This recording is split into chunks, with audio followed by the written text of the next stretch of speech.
রব্বুল আলামিন বলছেন প্রথম তিনটা তিনি কসম খেয়েছেন, প্রথম, দ্বিতীয়, তৃতীয় এবং চতুর্থ আয়াতে কসম, চারটি আয়াতে তিনি কসম খেয়েছেন।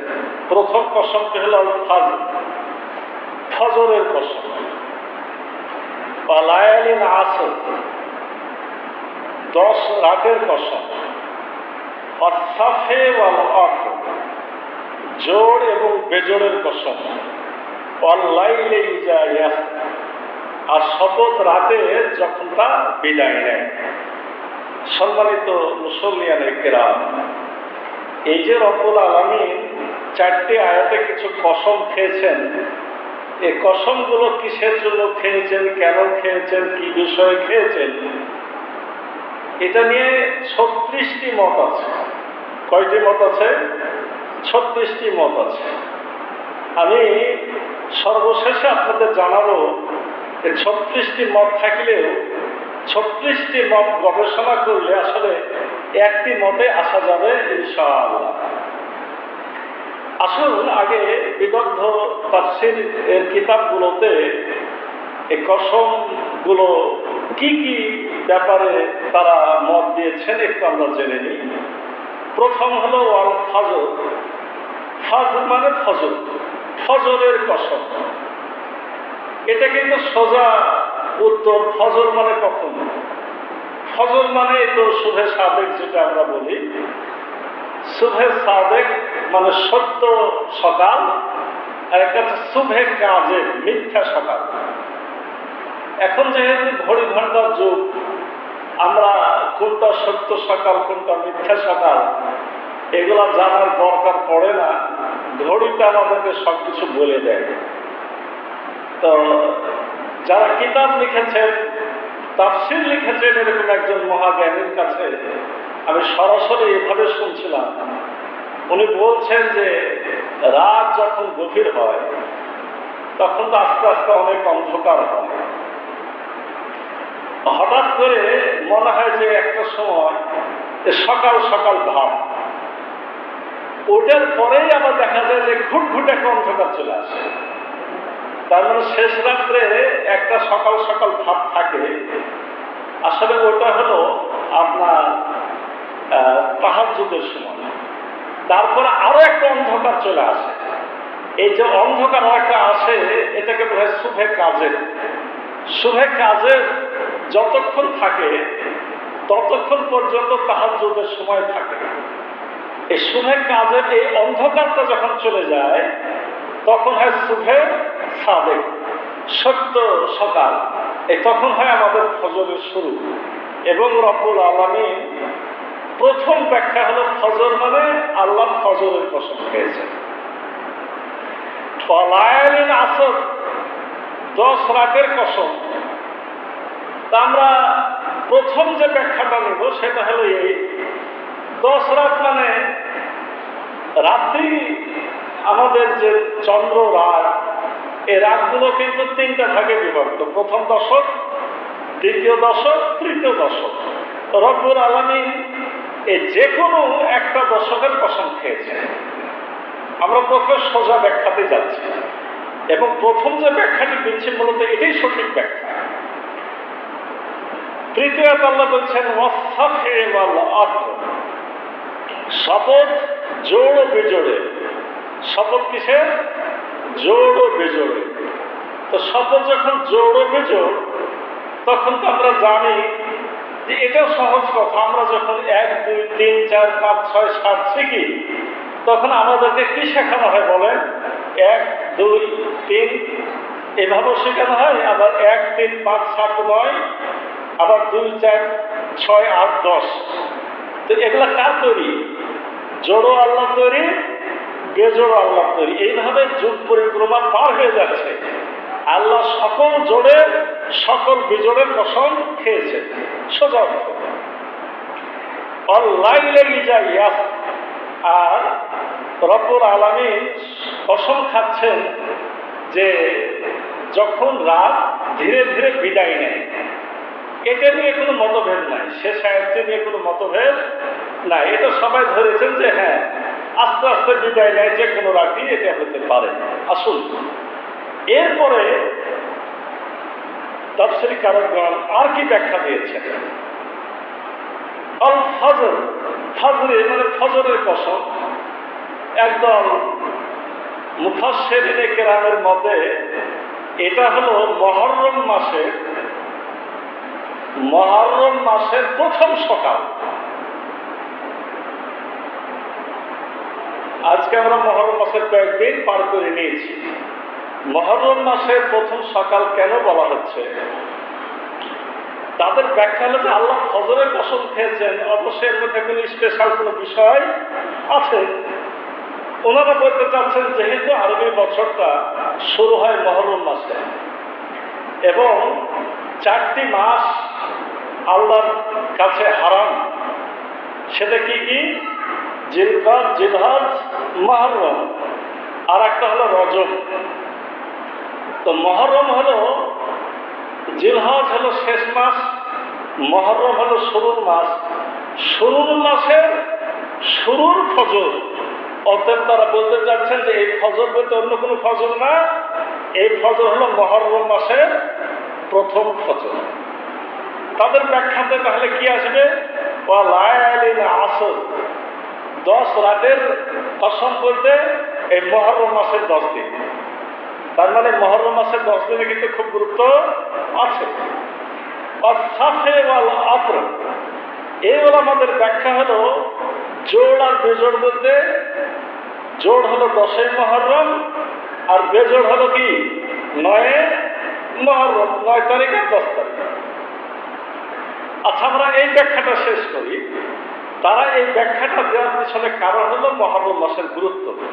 আমরা ইতিমধ্যে কোরআন থেকে একটা আয়াত তেলাওয়াত করেছি। আল্লাহ বলছেন, ইন্না ইদ্দাতাশ শুহুর ইনদাল্লাহি 12 শাহরান ফি কিতাবিল্লাহ।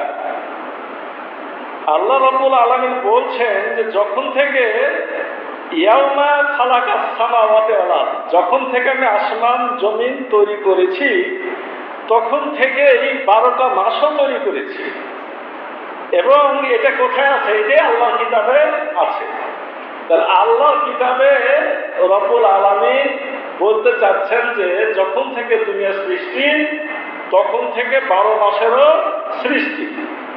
এর মধ্যে কি মিনহা আরবাতুন হুরুম, তার মধ্যে 4টা মাস হলো কি পবিত্র মাস। যালিকা দিনুল কাইয়িম, এটা হলো সঠিক দিন। তার মানে এই কথাটা কোরআনে আছে। কোরআনে আল্লাহ বললেন যে 12 মাস আল্লাহ তৈরি। এখন রাসূল সাল্লাল্লাহু আলাইহি ওয়াসাল্লাম কি বলছেন দেখুন।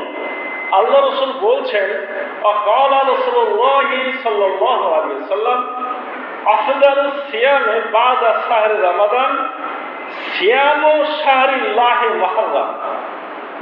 খুব মন দিয়ে শুনি।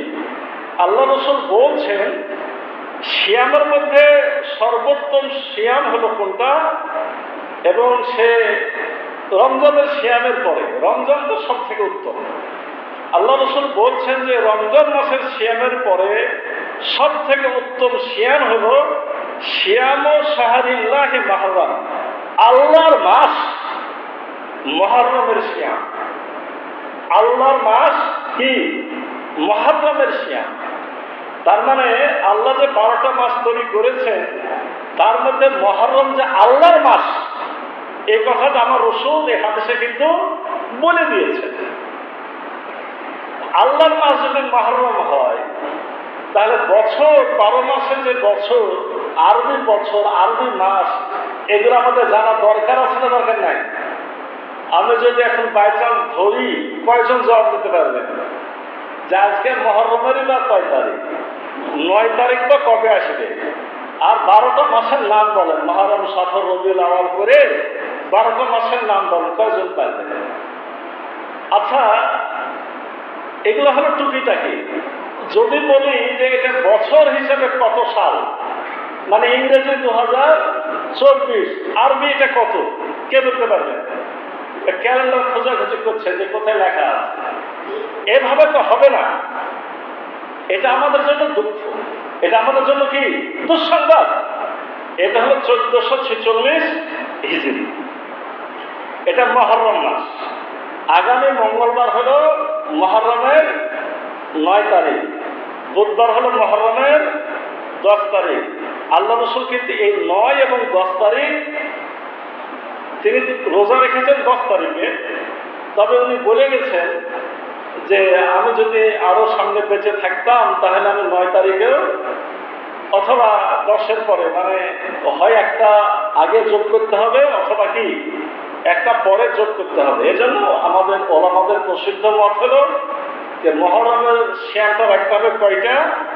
2টা, হয় 9-10 অথবা 10-11।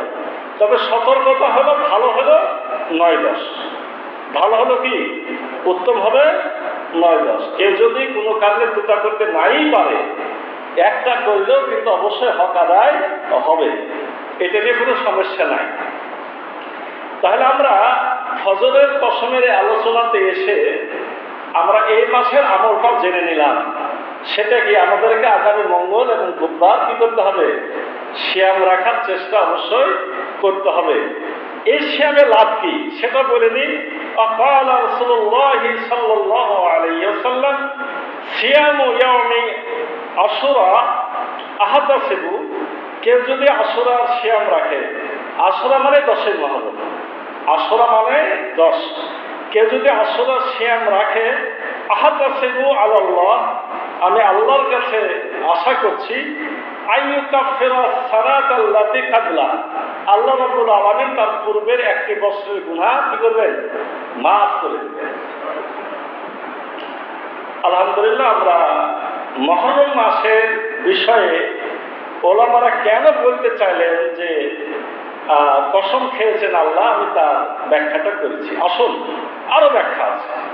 আল ফজর বা লায়ালিল আসর, ফজরের কসম 10 রাতের কসম। 10 রাতের কসমের ব্যাপারে আরেক দল আলেমা বলছেন যে না, এই 10 রাত বলতে জিলহজের 10 দিন। কোন 10 দিন? জিলহজের 10 দিন। আর ফজর বলতে ওই জিলহজের প্রথম, মানে জিলহজ মাসের প্রথম ফজর। কারণ জিলহজ মাসের 10 দিনের ব্যাপারে অনেক গুরুত্ব আছে। আল্লাহ রাসূল হযরত মুহাম্মদ সাল্লাল্লাহু আলাইহি ওয়াসাল্লাম বলছেন হাদিসে যে এই জিলহজ মাসের 10 দিনের আমল সকল আমলের থেকে উত্তম। একজন সাহাবী বলেছেন, ইয়া রাসূলুল্লাহ, আল্লাহর পথে জিহাদের চেয়েও কি উত্তম?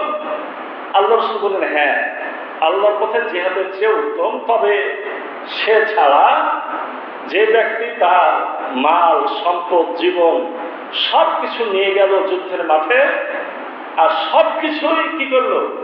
সেখানে রেখে আসলো, মানে মাল সম্পদ জীবন উৎসর্গ করে দিল, শুধু সে ছাড়া, তার আমল ছাড়া সকলের আমলের থেকে জিলহজ মাসের 10 দিনের আমল উত্তম। তাদের মতে আতর মানে হলো 9 জিলহজ মানে আরাফার দিন, আর 10 জিলহজ মানে হজের দিন, কুরবানির দিন।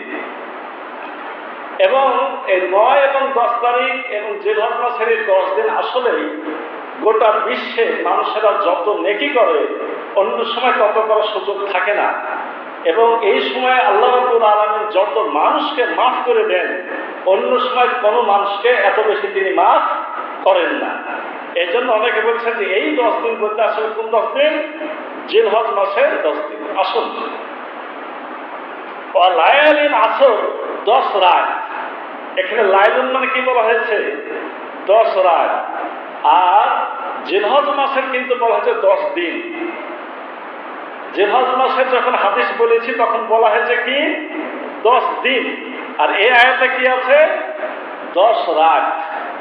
যদিও আরবিরা রাতকে দিন, দিনকে রাত তারা মিশমিশ করে বলে, তবে একদল আলেম বলছেন, বর্তমান আর কি কাবা শরীফে বিখ্যাত আলেম উসাইনি, যত সময় কিছু আগে মারা গেছেন, উনি বলছেন যে আসলে এই 10 যেহেতু রাত বলা হয়েছে, দিন বললে বুঝতাম জিলহজের 10 দিন, রাত বলতে আসলে রমজানের শেষ 10 দিন, রমজান মাসের শেষ 10 দিন। এই কথাটা, এটাও একটা বড় মত। আর অসাফে ওয়াল অতর, জোড় আর বেজোড়, জোড় আর বেজোড় বলতে বোঝানো হয়েছে, একদল তাফসীরকারক বলছেন জোড় হলো দুনিয়ার সমস্ত সৃষ্টি। আল্লাহ সকল কিছু কি করেছেন? জোড়া জোড়া করে সৃষ্টি করেছেন। আর আল্লাহ নিজে কি? বেজোড়। মানে এই সাফে মানে হলো দুনিয়ার সৃষ্টির কসম, আর অতর মানে আল্লাহর নিজের কসম। আল্লাহ নিজের কসম। হাদিস আছে আল্লাহ বেজোড়, আল্লাহ বেজোড়কে কি করেন? পছন্দ করেন। এজন্য দেখেন যে আমরা সারাদিন 2 রাকাত করে সালাত করি, কিন্তু দেখা গেল মাগরিবে এসে করে দিলাম, একটা বেজোড় করলাম। শেষ সালাতটা আল্লাহ রাসূল বলছেন বেজোড় করো, মানে বিতির করো। আমরা 2-এর সাথে 1 মিলে কি করি? 3 রাকাত পড়ি। তার মানে কেউ কেউ বলছেন যে এই সালাতেরও কসম, জোড়ার সালাত বেজোড় সালাত, জোড়া সৃষ্টি আল্লাহ বেজোড়। এইভাবে অনেকগুলো ব্যাখ্যা, কিন্তু যত ব্যাখ্যা দেন না কেন এখানে মূল ব্যাখ্যা হলো আমি যেটা প্রথম বলেছিলাম, সেটা কি? এ সকল কিছু আল্লাহর তৈরি। রাত বলেন, দিন বলেন, সকাল বলেন, দুপুর বলেন, সন্ধ্যা বলেন, সৃষ্টি বলেন, আমরা যা কিছু বলবো সবই আল্লাহ। এবং আমরা এই সূরাটাকে যদি আগের সূরার সাথে মিলিয়ে নিই, সূরা গাশিয়ার সাথে, ওখানে আমরা আসমান সৃষ্টি, জমিন সৃষ্টি, পাহাড় সৃষ্টি, উট সৃষ্টি এগুলো আলোচনা করি নাই? এগুলো সমস্ত কিছু আল্লাহ কেন বলেন? যে রব্বুল আলামিন সকল কিছু এগুলো নিজে তৈরি করলেন, সে রব্বুল আলামিন কিয়ামত সংগঠিত করতে পারেন, তার দ্বারা কিয়ামতের হিসাব নেওয়া সম্ভব। অতএব দুনিয়ার মানুষ তোমরা কি হয়ে যাও? সাবধান হয়ে যাও। এটা হলো এই 4টা আয়াতের কিন্তু আসলে মূল মেসেজ।